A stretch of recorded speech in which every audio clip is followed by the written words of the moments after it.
I mean, it just shows the SB, the initial. Okay, It's fine. weird. Just run it. Okay, I'll get back up. You're good. You're good. All right. Good morning, everyone. This is today's accountability call. Today is April 24th, 2022. It's been some time since we joined you last, but I'm excited because I have one of my classmates here, Dr. Gary Bethea, on this call today. So I'm super excited simply because he's an individual that you guys definitely need to know about. So once again, the reason why we started this call was for mentees that wanted to get a mentor and they wanted to get information. And so Dr. Haisha and myself came up and the team came up with this idea to have accountability call. And we're going to introduce you to wonderful individuals who are doing some amazing things here in the States and around the globe. And so I just want to say for the new year 2022, we have Dr. Gary Bethea. So good morning and welcome, brother. Good morning. Good morning. I appreciate you guys for having me on here. Hey man, it is an honor. I just want to let you know, man, because you've done so many great things. You've been a great manager, man. We had to bring you on. So you're doing some big stuff. So we had to say hello and good morning. Hey, nah, I appreciate it, man. Just trying to be impactful as I know you are. So, it's a great opportunity for you to have me on. Hey man, my pleasure, my pleasure. So what we're gonna do is we're gonna jump into it, man. So tell us a little bit about yourself. Don't go too fast. I may stop you a little bit, but I just want to know, because there's different individuals from college to dental students to individuals who are practicing. I know you killed it on every level, but go ahead and tell us about your experience at the real USC, man. Tell us about that. Well, of course, SC. I went to the University of South Carolina after I graduated high school. And it was a great experience, to go there and to, leave my hometown, which was about an hour and a half away, to go to Columbia, which is the capital of South Carolina, and to be in school there was great. Of course, when I went there though, I went there as a pharmacy student, and was planning to be a pharmacist, but I didn't get into pharmacy school. So I had a great experience at USC, but when I look back at the rejections that I received trying to get into pharmacy school, that part a little sour about that, but nowadays I'm grateful that it didn't work out that way, and I ended up becoming a biology major and graduated in 4 years still, and applied to dental school, and the rest was history. So tell me this: how did you go from pharmacy to dentistry? That's not a big jump, but it's a nice sized jump. How'd you do that? How'd you get to that point? Well, I mean, after getting rejected from pharmacy school the second time, I was actually still going back to see my dentist in my hometown. When I had to go see the dentist, and ma'am had a good relationship, and he was telling me that I should look into dentistry. And I was always interested in dentistry, but to be honest, Jared, I really didn't want to go to school for 8 years. When I left high school, I was thinking pharmacy was 6 years, and I was trying to go an easier route, less a shorter route. And after not getting into pharmacy school, and he said he would write my letter of recommendation, I figured I would give it a try, and I got accepted my first time. So it just kind of let me know I was supposed to go into dentistry. Mm. Now you said this real fast. I know there's individuals that may have struggled with this, but you said you had some rejections. Tell me about that. Tell me about that, because a lot of people on here that have had some rejection. Yeah, I mean, when you in high school, one thing they don't tell you is, in high school, you just go to the next level after you pass your classes. You go from ninth grade, 10th grade to 11th grade. Nobody really told me that when you go to college and you want to get into professional school or graduate school, you're not just gonna just graduate into the next level or graduate into dental school or graduate into pharmacy school. You got to have your GPA and everything else kind of got to be right. So that's something I learned. I knew that was the case, but I don't think I was prepared for the competition when I got to USC, Mm. to be competing against so many people to get into graduate school. So just getting reject. I mean, I think getting that rejection letter for pharmacy school that first year was like a wake up call, but to get it that second time was like disheartening. Mm. And that's why I think I'm compassionate, have a heart for like people, especially young people who want to come to our profession or any profession in the medical field, because I know what it feels like to want to do something, but you have to get in. Mm. Mm. So to give me some insight. What did that feel like getting rejected twice for pharmacy? I mean, it just makes you reevaluate your life. I was what, 20? 21 years old, 20, and you know that'll wake you up real quick, even though you're still young. Yeah. But you know the thing with Jared, and you know this, my best friend, man, he had got accepted into pharmacy school, Mhm. so we both came in together. He was my roommate. He was undecided. I came in knowing I wanted to do pharmacy. He decided to do pharmacy. He got in, you know, Yeah. and then I didn't get in. So it was like I was dealing with not getting in, but I also was dealing with my best friend who I was proud of and happy for him. But you know, man, it was hard too. Like it was hard to be rooting for him, knowing that, you know, that's what I wanted to be doing. I Mm. think like, man, just going through that grew me up and matured me really quick. And it just made me be a lot more like insightful toward the things that was going on. So I'm thankful for that at this point. Wow. Yeah, I like how you said it. No, so I don't like to rush through anything, a good story, especially when there's principles that you're just dropping over and over. So you said you had a best friend. Let me just make his name is Dr. Lance, right? I just want to make sure, right? Yeah, Okay. yeah, that's been great, man. It's still my guy to this day, man. He works for CVS Pharmacy. Mm, mm. So your best friend now, because the thing is, this is like I've had mentees through diversity in dentistry have the same type of story. Their friend, they want to get into dental school or professional school. Sorry, my camera's shaking, but they want to get into professional school. They see people that are getting better scores than they are, and they start feeling a little funny, a little salty, Yeah. and then it's just like either they fizzle out or they figure it out. And so my question is like where is the wherewithal because you're still young? I mean, 20, you know a little bit, but you still don't. Anybody who's 20 typically doesn't have that much wisdom to have the wherewithal to say, hey, I'm gonna push through. How did you do it? Because that's 2 times rejected. You said one of your best friends is rocking with you, who wasn't even thinking about pharmacy, undecided science, goes in, gets in, matriculating through, and you sitting there like, yo, what's good? Yeah, And I know yeah. you being a man of faith, you being a man who believes in God. So give me some insight, man. 20 years old. I know because the reason why I'm going so hard on this is because there's individuals out here that need to have the key that you successfully went through. So I really just want to touch on that a little bit longer. No, I understand, man. I appreciate you for doing that. So yeah, you're right, man. I think like being 18, 19, 20, going through that, I was so I went through an incident at 16. I know we'll probably go through this a little later. I don't want to jump too much into it now, but um I think going through that incident, that's what got me closer to God to the point where when I got to school, got to college, I had a relationship already. Mm, So even though it was still tough going through that rejection and things like that, I still had my faith that allowed me to push through. So that I won't take any credit whatsoever. It was definitely my faith that allowed me to push through. And you know, man, God always has a bigger plan, even when you don't see it. So, and it's not like I knew it would turn out this way, yeah. but at the same time, I knew that, you know, if I couldn't do pharmacy, man, he was gonna give me something to do. And it turns out dentistry is what he gave me. So okay, so you talked about this incident. Now I'm familiar with the incident, but go ahead and let the people know who has itching ears. What type of incident are we talking about? What type of incident are we talking about? So when I was a junior in high school, it was around the same time of year. It was actually April, Mm, and me and three of my friends, man, we were out hanging out, and we were set up by some girls. You know, we were out, and some girls drove up on us at a fast food restaurant. And you know, it's me and three of my friends at a young age. You got some girls right up on you. You know, of course, you want to see what these girls are talking about. And they invited us to this party, and but it wasn't a party. It was like they was going to a party and they was going to the apartment to change. Now these girls are a little older than us. We 16, they like 18. all right, They go was ahead. going to a place to change. So you know, we like, oh, we gonna follow y'all. And you know, we trying to go to the party too. Follow them back to the apartment. Uh, of course, there's some guys waiting at the apartment. They got guns.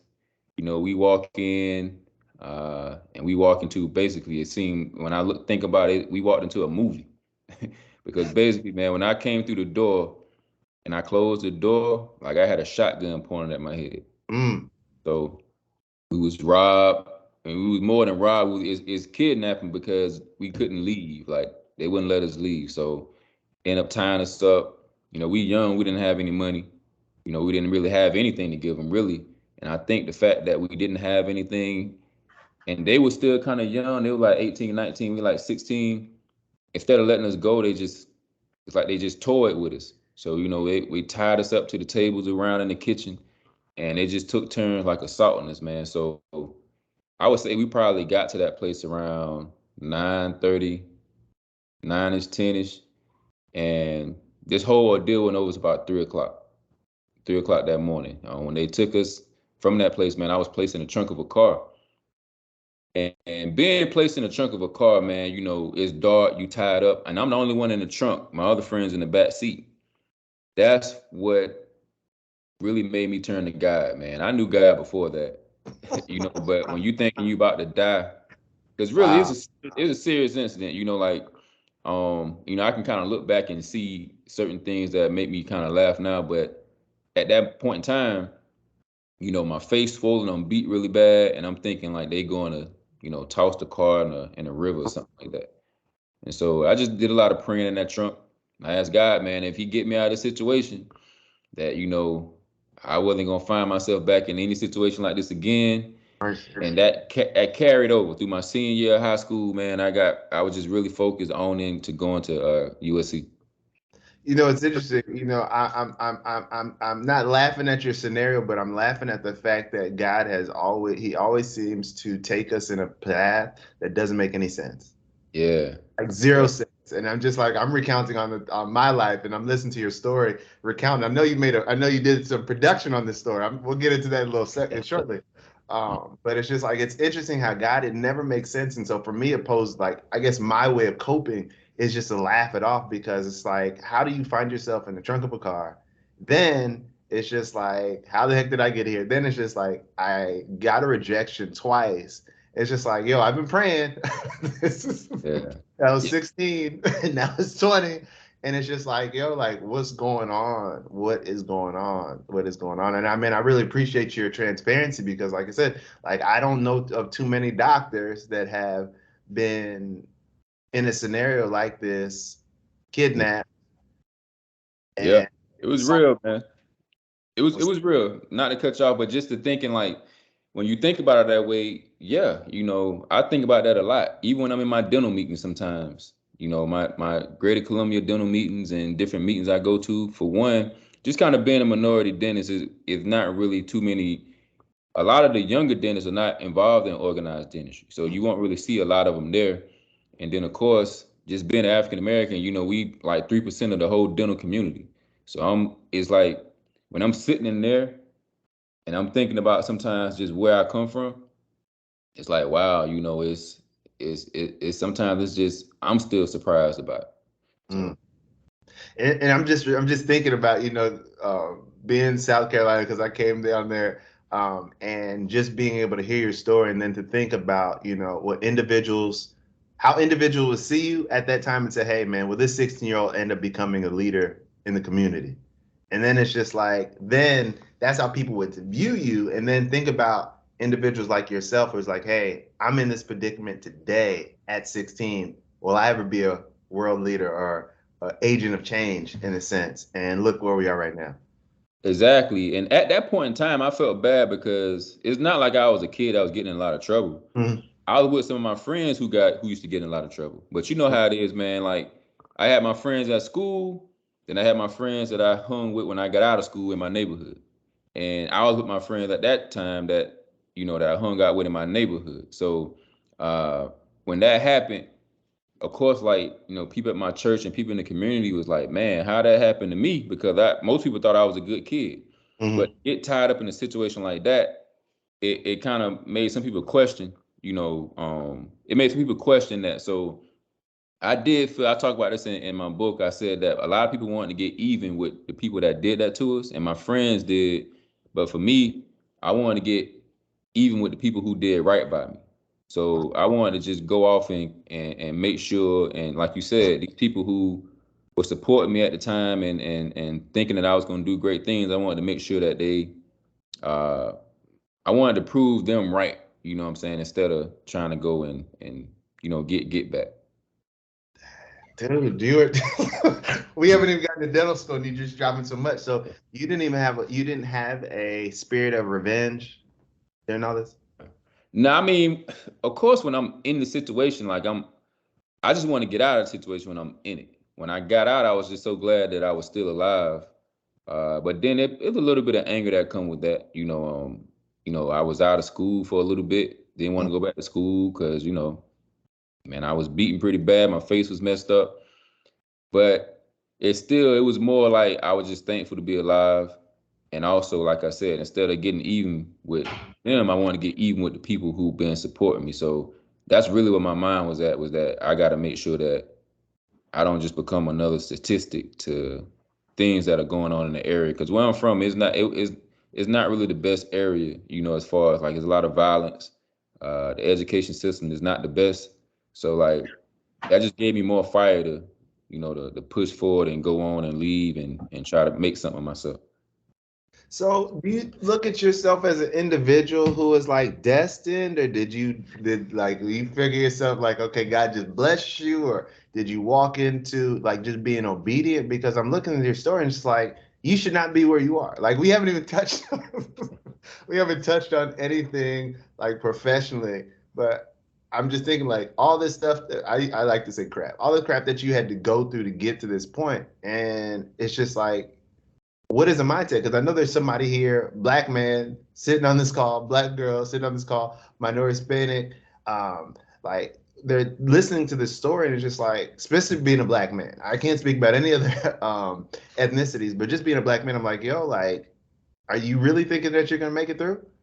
Like, and like, if you did, is it the God, like you said, you're a man of faith, the God, do you feel like God just came and touched you, anointed you, said, all right, you're going to the kingdom, you're going to the top? Like, how is this, how you processing this? Nah, you talking about when I'm in the trunk of the car? Yeah, I mean, like, for instance, you're in the trunk of the car, you process that, but then it's just like, once that scenario is over and saying, hey, what am I going to do with the life that God has given me? Like, Yeah.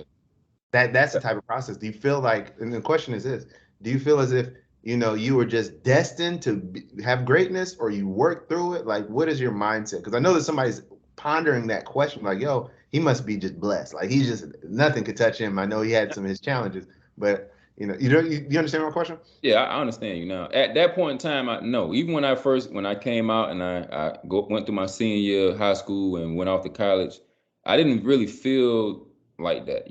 And I think what really reminded me that I didn't feel like that because I got rejected from pharmacy school my first time. So it's like I'm in school now. I'm at USC and I'm making pretty good grades, but what I wanted to do, I wasn't able to do. So I got rejected, and then to get rejected again, it's like, man. So at that point in time, no.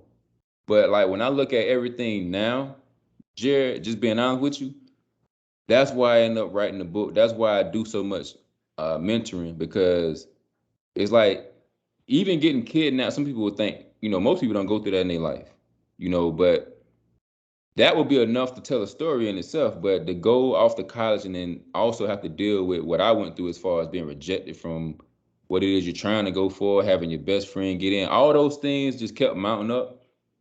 And I think that's what gives me the testimony and the story that I have now. Because when I did end up getting into dental school and graduating and coming back to Columbia and doing the things that I do now it's like, oh, I can see now. Like that, he was like, even when I thought I was about to die, God knew the whole time what he was doing and where he was going to place me at to be able to even be on this call talking about this with you. Mhm. Like, it's easier to see it now. You know what I'm saying? And even the greatness that you talk about, right? Like, I really just think it is, but it's really the glory to God. Yeah. Like everything he's doing in my life, man, it really has nothing to do with me. It's to bring him glory, and that's why I think that it's important for me to let people know, like, this is not because I was just so smart. I pivoted and I found this other profession and I did all these things. Now that was God working in my life, and I give him the glory for it all. like, and the thing is, this is like one thing when I have calls like these, I really want to remove any type of thought that it is not possible, any thought of um, discouragement or despair. I'm not sure if you're familiar with these, you probably know, but diversity in dentistry's theme is "We did it, so can you." And in this call, when we talk about accountability, like there's no excuses. Like it doesn't matter because you were in the trunk of a car at 16, didn't believe that you were going to live, then rejected twice. Your best friend, who was undecided science, got into pharmacy school before you did, and you're trying twice and still didn't get it. Now we've gotten to Meharry. Let's jump into Meharry. The one. Let's transition into that. Tell me about your experience. What was the feeling after getting 2 rejections and getting into Meharry, and then tell me the schools that you applied to, and then tell me that process. What's going on in here that way? So, most people graduate, they start in August, they graduate in May, 4 years later. So I started in August and graduated that December 4 years later because I switched my major to biology. So I still graduated in 2006. I graduated, high school 2002. I graduated college 2006, but not that May. It was that December. And so that semester, being off that one semester, threw me off just a little bit as far as me applying to dental school. I still applied that same year, but I took my DAT late. I still remember like studying for my DAT during the summer of 2006, and I still had a semester of college left. I was graduating that December, so now I'm trying to study for the DAT, and I'm trying to, apply to dental school. And a lot of people who were already ahead of me, as far as by the time I took the DAT, it was like November, and I remember graduating in December, sitting in graduation, about to graduate from college. I had a degree in biology, but I wasn't happy, man. I was like, man, everybody going off to these jobs, and some people got into school, certain places, other places, and me, I had just applied to dental school. I applied to MUSC, I applied to Howard, and I applied to Meharry. And because I was late, I didn't apply to a whole lot of schools because I didn't have a whole lot of money. You got to pay to apply to these schools, and so I didn't even know about Meharry, man, until that December, man. I took the DAT in November. I found out about Meharry in December. Going to the grocery store, I ran into a friend that I had took biochemistry with that summer, and I told him where I applied to, and he was like, "Man, you not applying to Meharry?" I said, "Meharry, what's that?"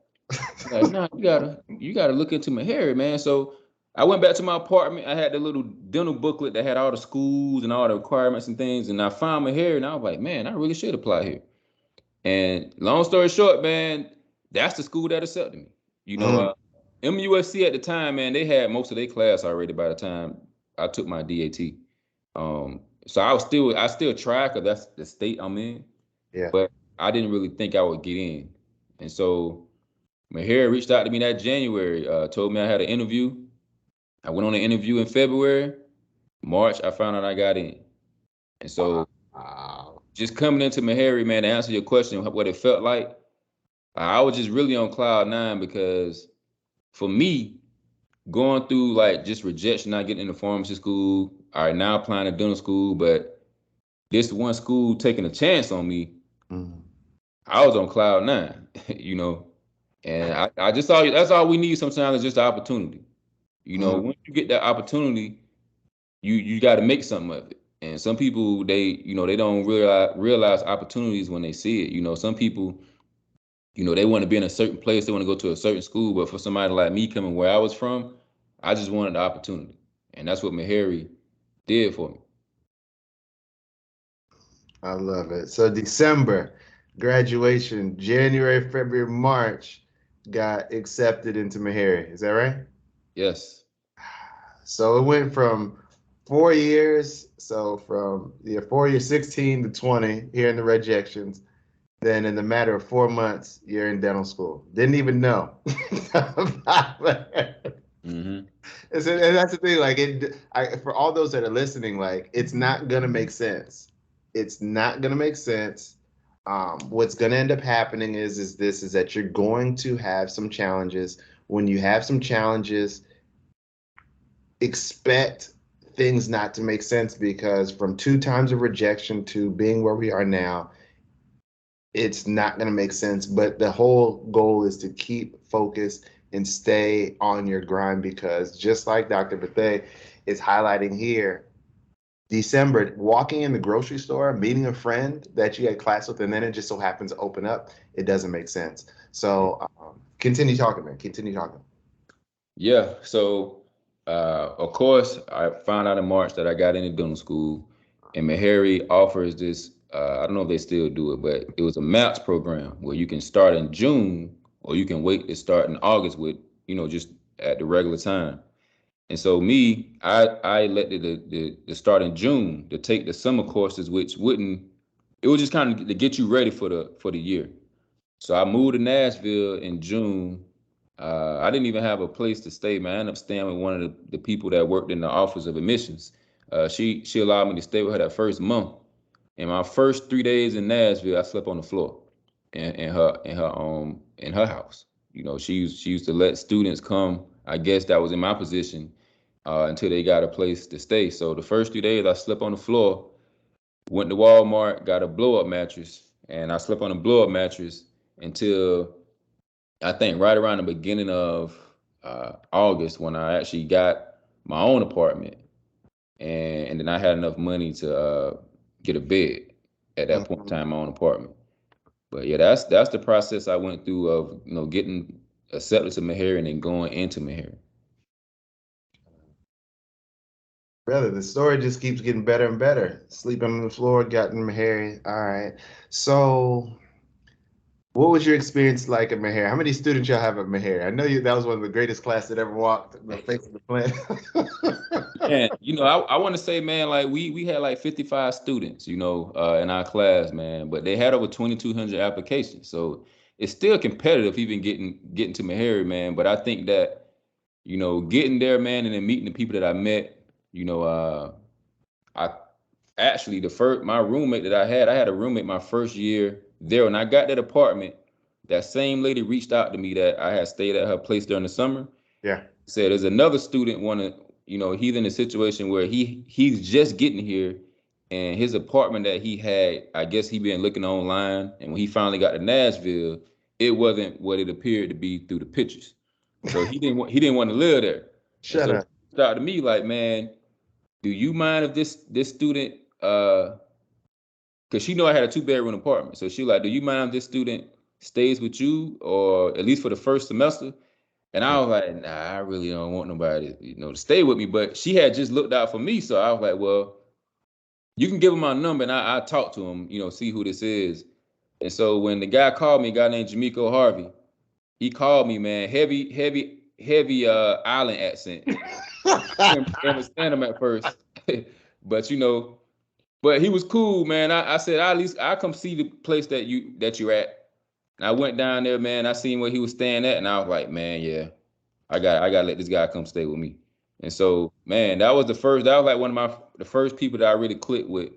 When I first got to Meharry, me and him was, roommates, but we did everything together.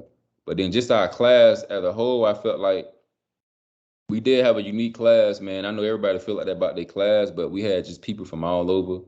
And, we had a great chaplain in yourself who prayed for us before every test. And I mean, we got through it as a family. And I Yeah. don't think I would have really got that at MUSC. Not to speak about other places, but I think for my class and for what I went through at Meharry, I Mm. think it was tailor made for me and for us to go through it the way we went through it. Because yeah, it's gonna be hard. I don't care where you go to school. Like everybody that go through dental school, it's gonna be tough. But when you can go through it and have like brothers and sisters that struggling along with you, that's really there with you and helping you, man, that's a blessing. Yeah. Dang, Gary. Golly. All right, all right. So you got this island man that you living with, of all people. So how was that experience? You moving in with some, because you're not from the islands, are you? I just want to make sure. No, I'm from South Carolina. I'm from South Carolina, man, but he was from Turks and Caicos to be exact. Turks Mm. and Caicos. All right, and I hear he's doing some big things, right? Yeah, he is. Yeah, I'm glad to know him. Hey man, just I'm give him glad I took a chance on him at that point. hey man, give him a shout out, man. Just give him a shout out, man. Give him a shout out. Shout out to Jamiko Harvey out there in Turks and Caicos, doing really big things. He used to be the the chief dental officer of the whole island. Mm. So now he owns his own private practice. He has multiple offices at that. But good guy, man, doing really well out there.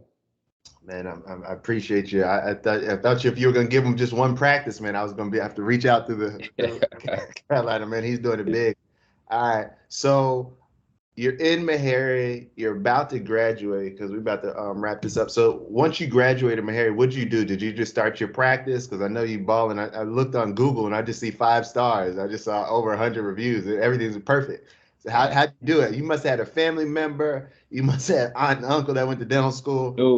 No, man. I'm first generation dentist. So you must have bought a. And I got to interrupt you. So you must have bought a practice. Somebody must have gave it to you. Because I know that you being black, man, I don't know how that happened, but it must have lucked up. So tell me. Nah. You take your lumps, man. My first, I did a really good residency after graduating from here. So that, for one, that was key. Okay. I went to Prisma Health, Palmetto Health Richland, and then my first private practice job after that residency. Man, it wasn't the best job, but I didn't really know any better, Jared. You know, you just happy to be a dentist out practicing, but it wasn't the best job for me. You know, but I could make the best out of any situation. But when I realized this situation wasn't the best for me, I ended up, putting in a 3-month notice, and then worked the week after that because the person got mad that I put in a 3-month notice, and so find myself having to find a job really quick. That landed me in corporate dentistry for about 3 months because I had to get a job. And I think going through that first job, then going into corporate dentistry and seeing how they do things and knowing that I really didn't want to be there. But one thing I did get from it was speed. I learned how to be quick, but not to jeopardize my quality, which is what made me leave because I know, and not nothing against people who are in corporate dentistry, but for me, coming out of Prisma Health and the way they taught me to practice dentistry, even Meharry, like that just wasn't my fit. So I went into another private practice after that corporate job, and I was there for 5, 6 years, just honing my craft, just learning dentistry like the back of my hand. And when I got too comfortable there, that's when I started my own practice, Bethea Family Dentistry. That was 2018. Started from scratch, man. I tried to buy somebody else's office because I know that was gonna be the easier route. I already have patients that just have immediate income, but the timing wasn't right and the opportunity wasn't there. And then plus, I felt like God was leading me to start my own. I was nervous. When you take that leap of faith like that, and I had a family already. I'm kind of bypassing it. I ended up getting married and everything, but having a family and being in that position, starting your own office, man, I didn't pay myself for the whole first year. You know, I was still working a couple days at that other office, but that's the only way I was paying myself. But just that sacrifice, I look at it now. May 21st, make 4 years I've been in my office, man. We grew so fast, and the things that we've been doing here in Columbia, man, it's amazing, man. So it's like now, back to what you said earlier. I can see God hand all in everything that I'm doing. I know it is. I mean, so let me ask you this. So you have done a tremendous amount of stuff. What I want you to do now is talk about that book. I want you to talk about the movie. I want you to talk about the nonprofit. And then we have some students that are on here that want to answer some questions. So go ahead and run it. Yeah. So just really quick, man. Started my practice in 2018. I was voted Columbia's business best 35 and under at the time. I was my second year in practice. I won the Better Business Bureau Small Business of the Year award. That was my second year in. Uh, last year, South Carolina Dental Association, they awarded me the James B. Edwards Citizenship Award. They give that award to one dentist in the whole state each year who just kind of exemplifies a positive image of dentistry in the state.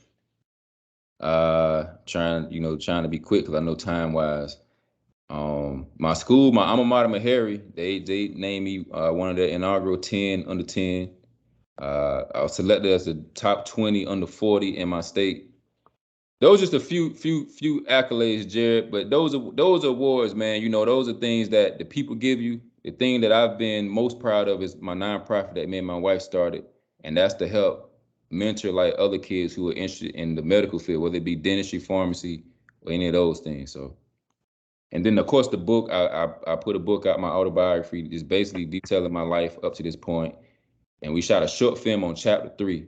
And chapter 3 was based off what I talked to you guys about earlier when I was kidnapped, called Saving Grace. I like it. I like it. I like it. I like it. I sped through that, man, but I got through it quick. Well, let me ask you this.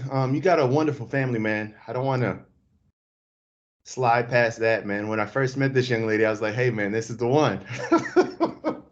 Yeah, you was there, man. You was there when I was just dating her, man. Now, my wife Shayla Bethea, she's a pharmacist as well. She works in the hospital. She does hospital pharmacy.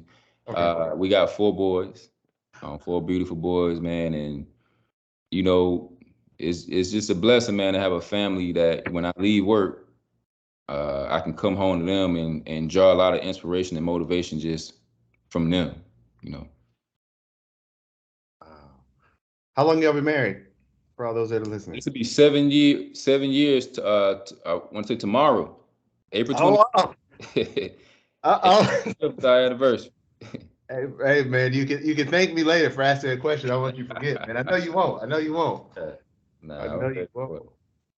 Mm-hmm. So tell us, can you go a little, because we have about 15 more minutes before we get out of here, and I just like to open it up for individuals that are on the line that may have questions to ask Dr. Bethea.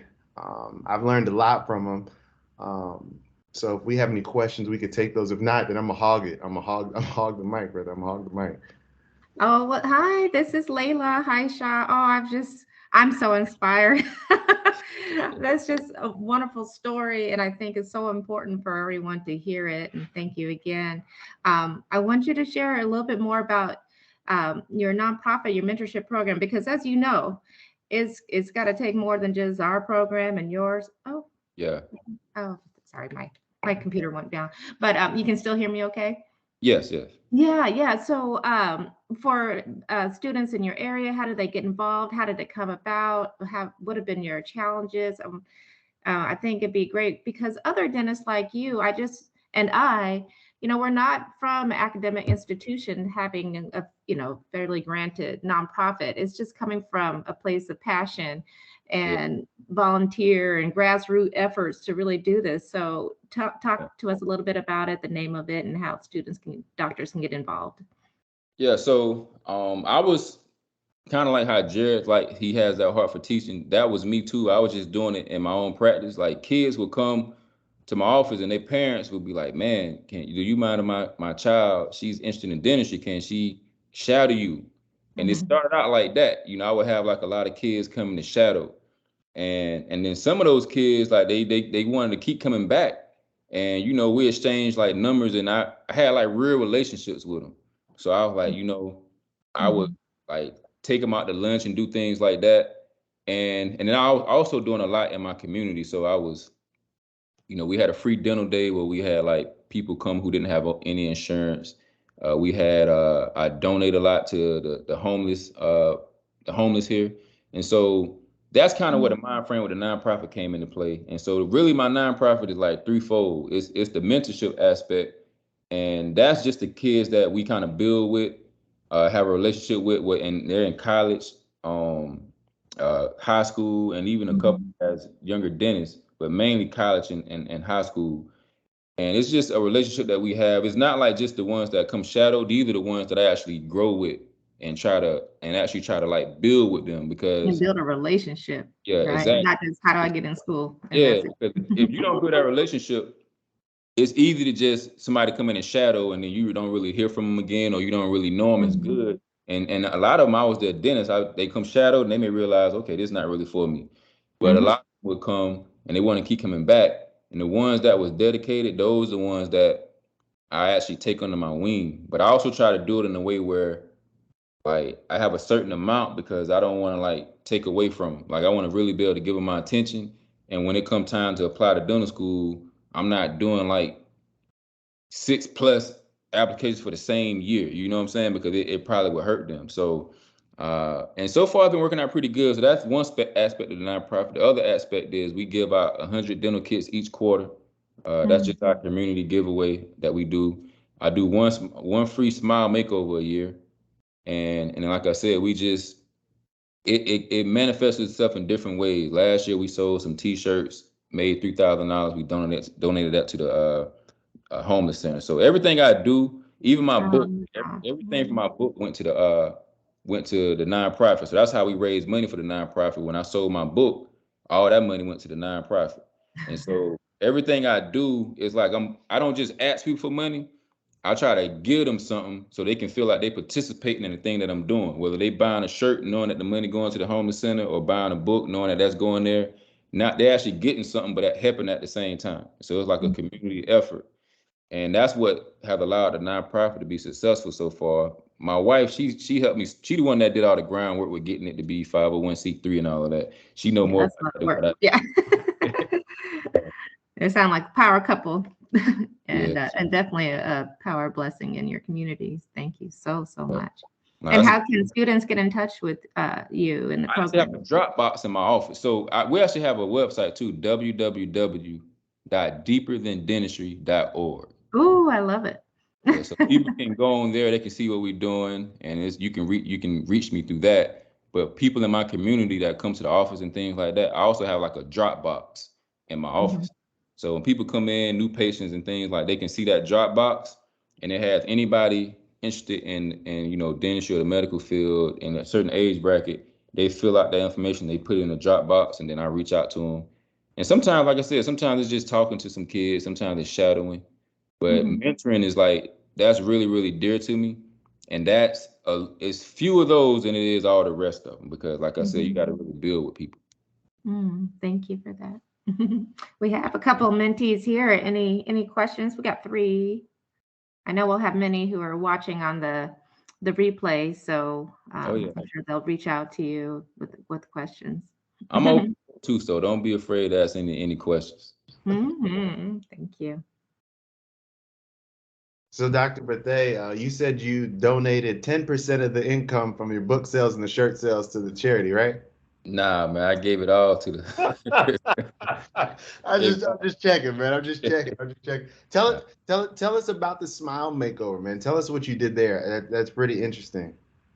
So one of my patients, she actually had a daughter that died, got murdered. Her daughter was in the ninth grade. She was dating a senior, and the boy killed her and put her body in a river.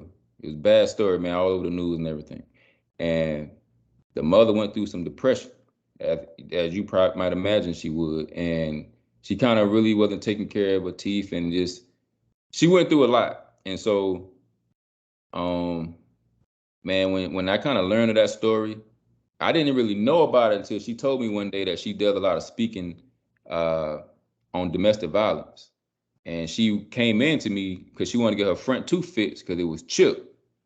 So I initially fixed the chip, but then I was thinking about what she was saying, and I was like, Dad, I could do more. I can do more than that. So, I called her and told her what I wanted to do, and that's how that came about with her. You But I know, just do it that way, like the smile makeovers. I just kind of selectively just kind of figure out who probably needs it or could benefit, who is going to be most impactful to. That's kind of how I go about doing it. it's interesting. You started off with being kidnapped at 16, and now you're doing smile makeovers so many years later. And it's just like, that's the 20 years later. It's like, that's the type of mentality that when the creator gives you a gift, it could look as if what you've gone through, i.e., the being kidnapped, and 20 years later, you find yourself being able to help somebody whose family member basically went through the same scenario, but theirs just didn't happen the same exact way that you did. And it's crazy because it's like, the reason why I laughed earlier was not to, and I just really want to put pressure on this because it's like, we look at sometimes if you're not mature enough to see, and that's why we have these accountability calls. The reason why I want to highlight this is because one would think that, man, I'm having a bad scenario happen in my life. My life is finished. Mm. But we just heard from your story at 16, you are thrown in the trunk of the car, 20 some odd years later, you're helping, giving a lady whose daughter was kidnapped like yourself, but didn't have the same story as yourself, and you're able to help her have a better presence in speaking to help other individuals. And so to me, it's just like that's what it's all about. And Yeah. so I'm so glad that we're able to come full circle on what you've been able to go through, because typically when you go through a challenge, it's not necessarily for you to necessarily get the benefit, but to have a level of compassion towards another individual who, just like you found an individual who just wanted a chip, who had a chip front tooth, and now she's Mm. able to be that much more. Because I saw the work that you did; it's phenomenal. It wasn't just some patchwork. It's like you did some very phenomenal work. And Yeah. so, if you could just touch on that, some last words before we get out of here, that would be phenomenal. I mean, you did a great job of what you just said, but I mean, nah, it was definitely a great thing to be able to do that for. I was blessed. I look at it like you said. Now I'm blessed to be a blessing to other people. You know, even when we had this, like this, is a great thing what you're doing with this call, because for whoever hears it later, and even the people listening now, man, people when you show people you're successful, but you don't show them how, it don't really make no, it doesn't really do anything for somebody just to know that you got here. Like people want to know how you got here. And I think that you have to be real with people, and you have to let people know the good and the bad, the ups and the downs, because that what gives you your story, that what makes you unique. And so I just encourage anybody, man, that tell your story, be document everything that you go through. You know what I'm saying? Just be aware, because it's been done to you so that you can help somebody else. Even if you don't go through some of the things that I went, I mean, of course, not everybody's gonna be kidnapped or even got to go through the rejection that I went through, right? But it may come in another form. It may come some other kind of way that you aware of, and you have to speak on that to help other people who went through what you went through. So that's really what is the most rewarding thing about being a business owner, a practice owner in my community, is that not only to have God bless me to, to have a pretty good life. I got a family, got kids, the money that's there.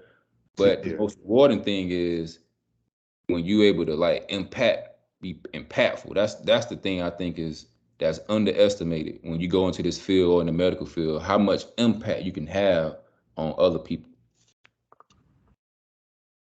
Man, I appreciate those words, man. Dr. Bethea, so you gave us how we could reach out to you when this is all said and done. You have deeper than www.deeperthandentistry.org. Tell us how we could get in contact with you on Facebook, Instagram. Um, just Facebook, always. Facebook, Gary Bethea. My Instagram, I have a Bethea Family Dentistry page. I also have a Super Doc page. Uh, and those are really the only social media things that I'm on. But you can always check there just to kind of see different things that I'm doing. Jared knows I like to fly drones and everything. So if you go to Super Doc, you might not see much dentistry. You're probably gonna see some videos and everything else. That's my pastime, my hobby. But yeah, that's where they can find me. Well, Dr. Bethea, man, thank you. I wish we had more time, but I definitely want to let you know, man, thank you. As one of your classmates, it's an honor to say that this gentleman, Dr. Bethea, you mentored me and on multiple facets, and I'm thankful to have you as a friend, as a brother, and then just being vulnerable enough to share your story. So, man, I just want to say thank you in public to say thank you. Thank you too, man. We iron sharpen iron, man. So we both build off each other. All right, man. Well, ladies and gentlemen, I just want to say this has been your accountability call for April 22nd, 2022. And from the individuals and leaders and staff and team at Diversity in Dentistry, we just want to let you know if we did it, so can you. You have a fantastic week. Make it a great one. Bye. Thank you, Dr. Bethea. Nah, no problem, man. No problem. It was good sitting down, talking with you. Yes, sir. We'll chat, boss. We'll chat. We'll definitely chop it up. You got coming up, man? Anything going on? Yeah, right now, man, I have a doctor here. He's going to be going, we're going to be doing our live course for thermal surgery right now, man. Ah. Coming Okay. right now. So I'm transitioning right now. Right. 3 minutes, man. We got to do a course. Do a course. Do what you about to do, man. I'm about to go to church, man. But once again, thanks to your team and everybody too, man. I appreciate it. Hey, man. Thank you for being available. All right, man. We'll talk later. All right, boss. Bye.